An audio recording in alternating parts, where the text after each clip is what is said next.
Pakapugin itong si Durango, di ba? 150cc ito mga katsoko. Yan, isa classic sa vintage na Peugeot. So bihira lang to sa Pilipinas. Ang ganda ng lugar dito, no? Nakaka-unwind. Bago yung tulay. Sama kita mo yung ganyang kataas na building, tsaka ang ganda ng ilaw sa gabi. Yeah, good evening mga kachoko. Welcome back to my channel, Senchong Martin Vlogs here. So magkakaroon kami ni Miss ngayon ng night stroll. Pupunta lang kami sa, saan yun ma? Sa Victory, sa Moto Town. Yun na kami nakaganon na tao. So try may puntahan ng gabi. Tinatin ko maganda yung ilaw doon. Gamit namin si Peugeot Durango. So di kami gagamit ng big bike kasi maingay na. Gabi na. So mag-i-stroll lang kami doon. Tunting tambay lang, tapahangin-hangin. Kasi nakatakas kami ngayon sa aming kiddos. Wala silang pasok. Kaya pwede na magpuyat ang mga kiddos. Makakaalis kami ng gabi. So ito lang yung time namin ni Mrs. ngayon. Alright, let's go. So dito na kami ngayon mga katsoko sa C5. Yan, sana wala ganong traffic, no? Para ma-enjoy natin yung aming night ride ni Mrs. Yan, so ito yung gamit naming motor. Diba? Asarap pala driver pag ito nga, no? Yung naka-scooter lang tayo. So ngayon lang kami ni Mrs. nag-ride na scooter ang gamit. So ang sarap pala sa feeling pag naka-scooter lang, di ba? Chill na chill lang pag ganito, city driving. Tsaka napakapugin itong si Durango, di ba? 150cc ito mga katsoko. Yan, isa classic sa vintage na Peugeot. Hindi ko alam kung paano pronunciation yan. Kasi ang hirap eh, this is a international bike. So bihira lang to sa Pilipinas. Napapanood ko lang to dati kay Bisteki. Siya yung nag-review nito.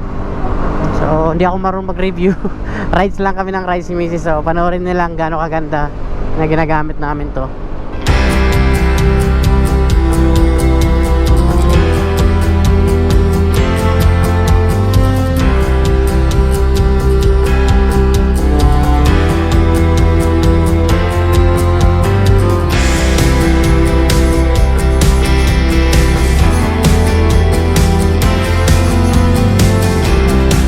So dito na kami sa tulay. So pag ahon na ito mga katsoko, nandun na yung pakanan papunta dun sa Victory Statue na matatagpuan sa Moto Town. First time namin siya makita ngayong gabi. So tingnan natin kung maganda ba yung ilaw. Mas maganda pala gamitin talaga yung mga scooter pag ganito mga city drive. Hindi na ninenervous si Mrs. Kasi pag yung naka big bike tayo, naka MT-09 tayo, natatakot si Mrs. sa mga ganito, yung mga singitan na ganyan. Takot siya. So pag ganito naka-scooter lang kami, chillax lang. Siguro try namin to ni Mrs. i-ride sa Marilake. 'Di ba? Kasi ang cute talaga ng motor na to eh. Bihira lang to sa Pilipinas. Vespa marami, pero itong Peugeot na to, konti lang to sa Pilipinas. Bihira mo siya makita talaga sa daan. Kahit malapit na tayo, medyo matraffic lang. Sarado pala dyan. Tanong natin sa guard. Sarado yata. Sarado? Paano boss? Wala, sarado pala. Sarado siya. Sari siya yung daanan papuntang Moto Town. Moto Town. Walang Moto Town ngayon, sir? Wala. Every ano lang? Every Sunday lang? Hindi, depende yun sa kanila. Okay. By schedule. Okay, thank you po. Alright, so sorry. Hindi tayo sa Eastwood na lang tayo o sa BGC. Stroll lang tayo sa BGC, no? Matraffic mamaya eh. Alright, so pupunta lang kami ng BGC mga kachoko. Doon na lang kami mag-stroll, magkape, chillax. Alright, so mag-U-turn tayo.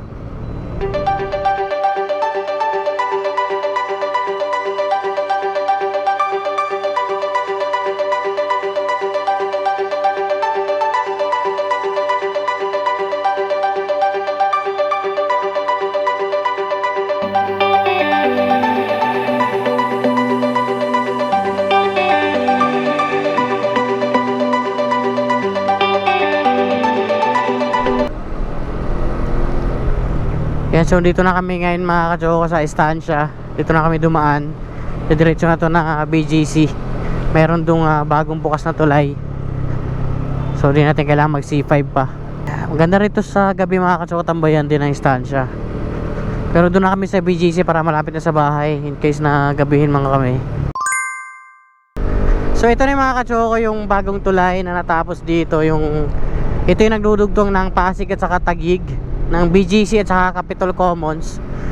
So pag galing ka na yung BGC, pag gusto mong pumunta ng Pasig, dito na ang daan mo, di ka na dadaan sa baba. Ayan o. Sheesh! Ayan, ganda o, di ba?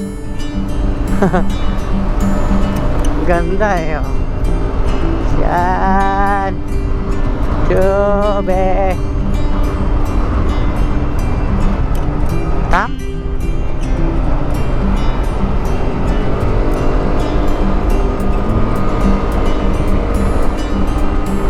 Diretso tayo doon. Pag doon ka pag-exit, Kalayaan, exit yan. So ito, diretsong BGC. Ano, ang ganda ng lugar dito, no? Nakaka-unwind. Bago yung tulay.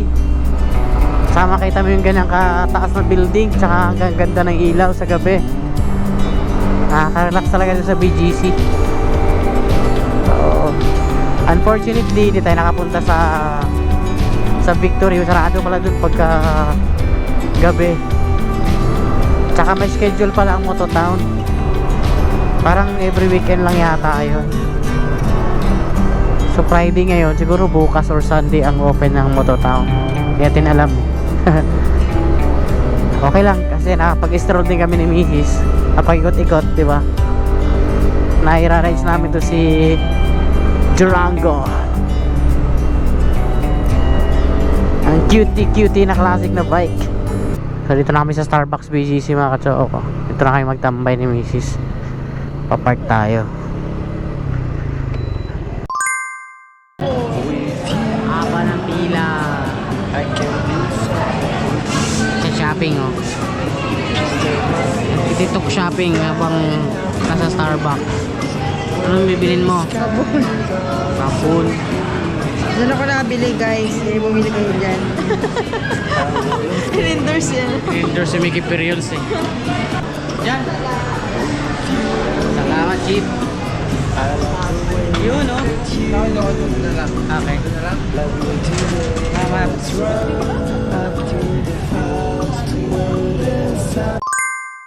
Mga katsoko, tapos na aming short night ride date ni Mrs. Dito sa BGC kasi sarado yung Mototown. Kaya dito kami napunta. Yan, kunting oras lang, papalipas oras kami ni Mrs. So ganun lang, pag may extra time kami ni Mrs. Nalabas kami. Unwind lang. Yan. Eh, kailangan namin umuwi dahil mag-11 na. Yung aming dalawang kiddos ay matutulog na. Hindi natutulog pag wala kami. So siguro dito ka nang tapusin aking vlog for tonight mga choko. Hanggang sa muli. Bye-bye. Ito po Choco Martin nagsasabing, enjoy your life, enjoy your ride. Paalam. See you in the next vlog. Sign out.